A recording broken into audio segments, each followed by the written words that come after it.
जब मैं रात को घर पहुंचा तो मेरी पत्नी ने खाना लगाया। मैं उसका हाथ अपने हाथों में लिया और कहा, मुझे तुमसे कोई ज़रूरी बात करनी है। वो शांत बैठकर खाना खा रही थी। उसकी आंखों में कुछ दर्द सा साफ नज़र आ रहा था। अचानक मुझे नहीं पता मैं कैसे कहूँ, मगर उसे बताना ही था। मैंने बड़ी शांति से कहा, मुझे तलाक चाहिए। लगा जैसे उसे मेरे शब्दों से कुछ फ़र्क नहीं पड़ा, लेकिन बल्कि उसने पूछा, तलाक क्यों चाहिए? मैंने उसके सवाल को अनसुना किया तो उसे गुस्सा आ गया। उसने चम्मच उठाकर फेंक दिया और ज़ोर से चिल्लाई, तुम इंसान नहीं हो। उस रात हमने एक दूसरे से बात नहीं की। वो रो रही थी। मुझे पता था वो जानना चाहती थी कि आखिर ऐसा क्या हुआ जो हमारा रिश्ता टूटने के कगार पर आ गया। पर मेरे लिए उसके सवालों का जवाब दे पाना नामुमकिन था। अब मैं किसी और से प्यार करने लगा हूँ। अब मुझे उससे प्यार नहीं रहा। मैंने उसे उसके बरसों के प्यार की सज़ा दी। भरे मन से मैंने तलाक के पेपर तैयार किए। उसमें लिखा था वह पूरा घर, कार और कंपनी की 30% शेयर ले सकती है इस तलाक के बदले में। लेकिन उसने उन पेपर्स को देखा और उनके टुकड़े टुकड़े कर दिए। और वो औरत जिसने मेरे साथ जीवन के 10 साल बिताए थे, वो आज मेरे लिए अनजान हो चुकी थी। मुझे इन 10 सालों का जो उसने मेरे लिए बर्बाद किए, मगर मैं क्या करूं? जो हो चुका मैं उसे बदल नहीं सकता था, क्योंकि मैं किसी और से, अपनी पत्नी से भी ज़्यादा प्यार करने लगा था। आखिरकार उसके सब्र का बांध टूट गया और वो फूट फूट कर मेरे सामने रोने लगी। मेरे लिए उसका रोना एक तरह से उसकी रिहाई की तरह था। तलाक की ये बात जो कई दिनों से मुझे परेशान कर रही थी, अब बिल्कुल साफ हो चुकी थी। अगले दिन मैं घर काफ़ी लेट आया। मैंने देखा कि वो टेबल पर बैठकर कुछ लिख रही थी। मैंने शाम का खाना नहीं खाया था, लेकिन फिर भी सीधे ऊपर जाकर अपने कमरे में सो गया, क्योंकि पूरा दिन प्रिया के साथ रहने और कई जगह घूमने के बाद मैं थक गया था। वो शायद रात को उसी टेबल पर लिखते लिखते सो गई थी। सुबह उसने तलाक देने की शर्तें बताई। वो मुझसे कुछ भी लेना नहीं चाहती थी। उसे सिर्फ तलाक से पहले 1 महीने का समय चाहिए था। उसने आग्रह किया कि इस 1 महीने में हम दोनों वही पुराने वाला जीवन जिएं जितना संभव हो सके, क्योंकि आने वाले महीने में हमारे बेटे की परीक्षा है। वह नहीं चाहती थी कि हमारे टूटे रिश्ते का प्रभाव उसकी पढ़ाई पर पड़े। मुझे भी यह ठीक लगा, मगर वो कुछ और भी चाहती थी। जैसे शादी के दिन मैं उसे उठाकर अपने शयन कक्ष तक ले गया था, उसी तरह हर रोज़ 1 महीने तक मैं उसे शयन कक्ष से उठाकर मुख्य द्वार तक ले जाऊं। मुझे लगा यह पागलपन है, मगर इन आखिरी दिनों को थोड़ा अच्छा बनाने के लिए मैंने उसकी यह शर्त स्वीकार कर ली। मैंने प्रिया को अपनी पत्नी की शर्तें बताई। वो हंसने लगी। उसे लगा मेरी पत्नी कितने भी तरीके अपना ले, ये तलाक होना तो तय है।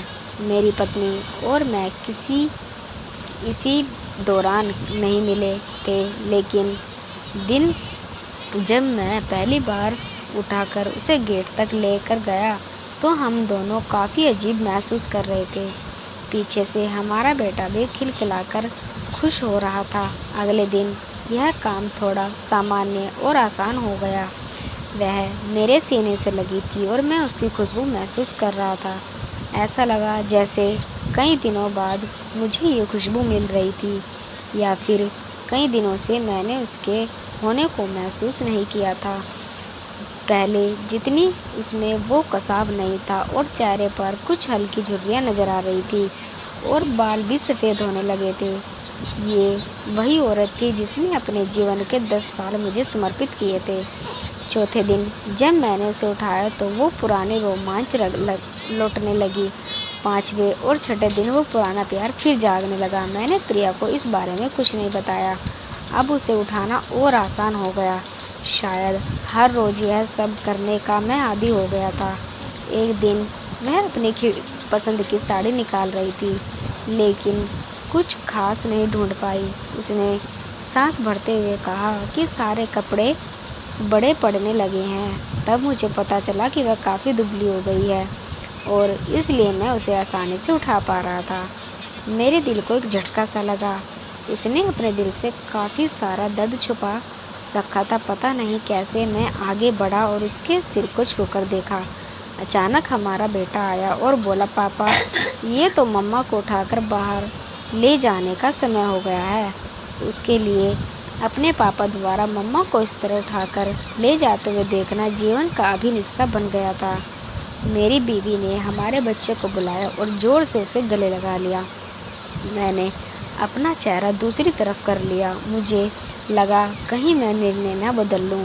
मैंने अपनी पत्नी को हर रोज़ की तरह उठाया और बेडरूम से सिटिंग रूम तक होते हुए हॉल तक लाया।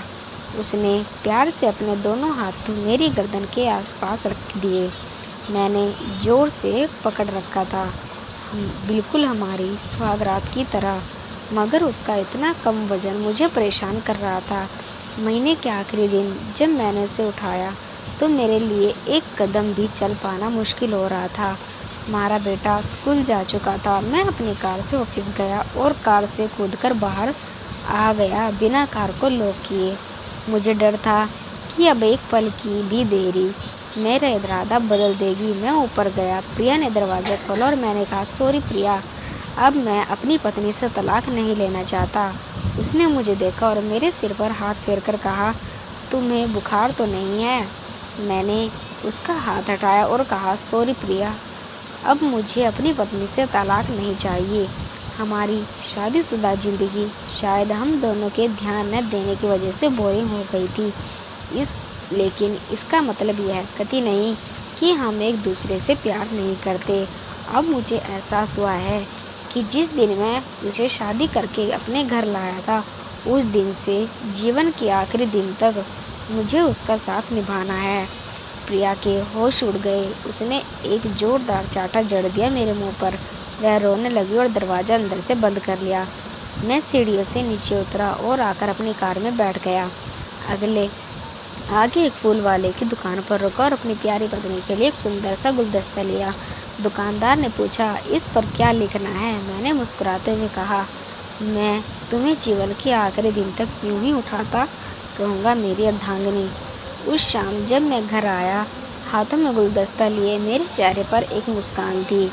मैं ऊपर अपने कमरे की तरफ भाग कर गया, लेकिन तब तक वह मुझे छोड़कर इस दुनिया से जा चुकी थी हमेशा के लिए। वो कई महीनों से कैंसर से लड़ रही थी, लेकिन मैं प्रिया के साथ इतना खोया हुआ था कि कभी ध्यान नहीं दिया।